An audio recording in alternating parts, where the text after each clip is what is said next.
এক মাস সিয়াম সাধনার পর আজ ঈদ উল ফিতর। ঈদ মানে হলো আনন্দ, ফিতর মানে হলো ভঙ্গ করা।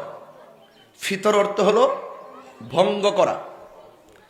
দীর্ঘ এক মাস সিয়াম সাধনার পর আজকে ঈদ উল ফিতর। তো এই ঈদ উল ফিতর, ফেতর মানে হলো ভঙ্গ করা, যে আমরা আজকে কিছু না কিছু খাবারের মাধ্যমে আমরা এক মাস সিয়াম সাধনার যে পর্বটা ছিল এই পর্বটা শেষ করে ঈদের আনন্দে মেতে উঠেছি।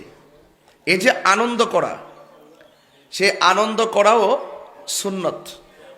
ঈদের দিন আনন্দ করা সুন্নত, সবসময় খুশি থাকা সুন্নত, সবসময় ভালো পারিবারিকভাবে সামাজিকভাবে আমাদের সকলকে হাসি খুশিতে কথা বলা, একদম হিংসা বিদ্বেষ রিয়া অহংকার না রেখে একদম মানবিকভাবে কথা বলা, এটা কিন্তু সুন্নাত।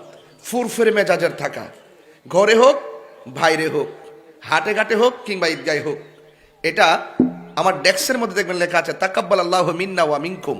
আল্লাহর হাবিব সাল্লাল্লাহু আলাইহি সাল্লামের আমলে যখন ঈদের নামাজ পড়তেন ঈদগার মাঠে এই শব্দটা উল্লেখ করে, এই শব্দটা বলে বলে তার আনন্দ প্রকাশ করতেন এবং একজন সে একজন অভিবাদন করতেন, তাকাব্বাল আল্লাহু মিন্না ওয়া মিনকুম।